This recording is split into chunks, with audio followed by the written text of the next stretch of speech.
Good evening, everybody. I'm Joshua Orro, the Mustang Prince, and welcome to Mustang Prince Orro Reports. You know, with my final showdown with the COVID welder approaching next week, for the next 3 videos, we'll be taking a little break from Marvel and look at a couple DC films. And today, I'd like to discuss Blue Beetle. Created by Keith Giffen, John Rogers, and Cully Hamner, Jaime Reyes is a young Mexican-American superhero whom was the 3rd character to assume the mantle of Blue Beetle, but is subsequently different from his predecessors.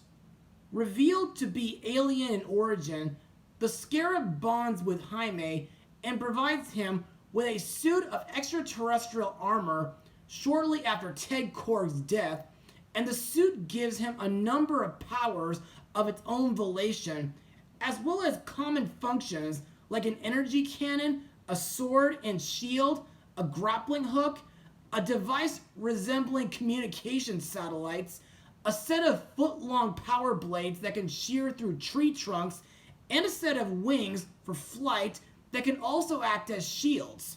Now, while I've never watched Justice League Action, Young Justice, or Batman the Brave and the Bold on television, my actual introduction to Blue Beetle was by watching 2 films from the DC animated movie universe, which were Justice League vs. Teen Titans and Teen Titans The Judas Contract, which I've already blogged last year.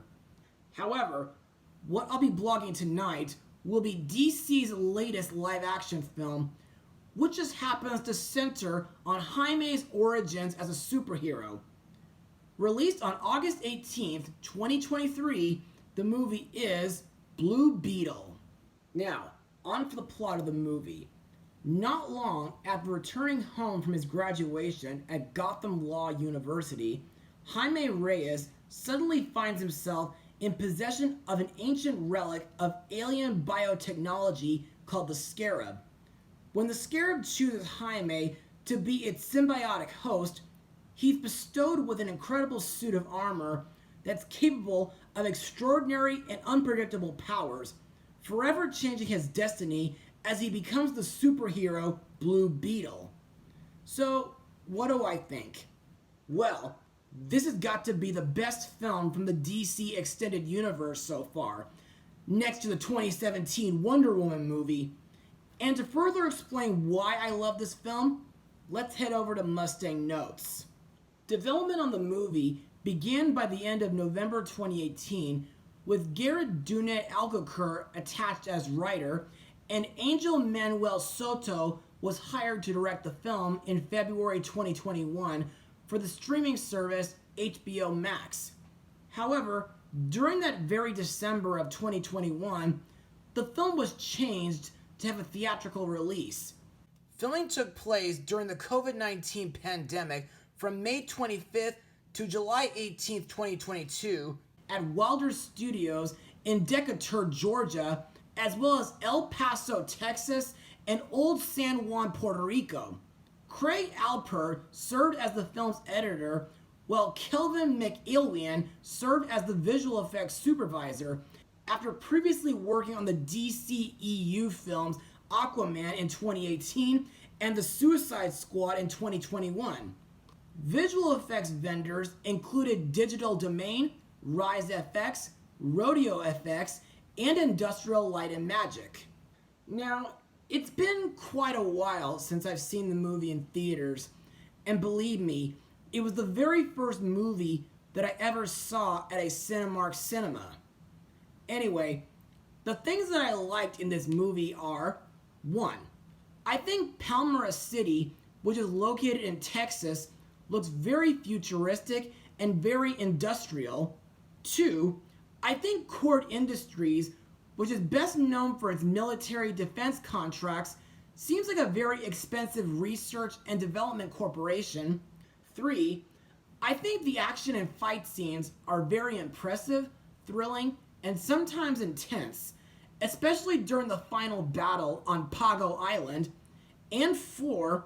I think the bug ship, which was originally built by Ted Kord, is a really cool looking vehicle. And That's all I got for Mustang notes. So, let's move on to the cast. Our main hero, Jaime Reyes, aka Blue Beetle, is played by Romario Zolo Miraduena. I hope I'm pronouncing that right. Anyway, to me, this version of Jaime is pretty different from his animated counterpart. He's a graduate student who tries to help pay off his family's debt by trying to get a job at Cord Industries. But after accidentally bonding with the scarab, Jaime feels confused, frustrated, and hesitant regarding his new superpowers. Plus, I like that Jaime does not like violence. However, after the tragic death of his father Alberto, Jaime finally accepts the scarab and fights Omak and Vicky Cord to save his family and follow in Ted Cord's legacy. Also, I think Jaime's Blue Beetle suit, which was designed by Maya C. Rubio, looks really cool, and I like that it was inspired by his appearance in Infinite Crisis number 3, The Injustice Games, Young Justice, and Batman the Brave and the Bold. Next is Jennifer Cord, played by Bruna Marquezine. After the disappearance of her father, Jenny came into conflict with her Aunt Victoria for wanting to get the scarab beetle, which she gave to Jaime. After he was kidnapped and taken to Pago Island, Jenny and the Reyes family team up together to save Jaime while facing off against many of Vicky's guards. At the end of the movie, Jenny took over at Cord Industries and began a relationship with Jaime.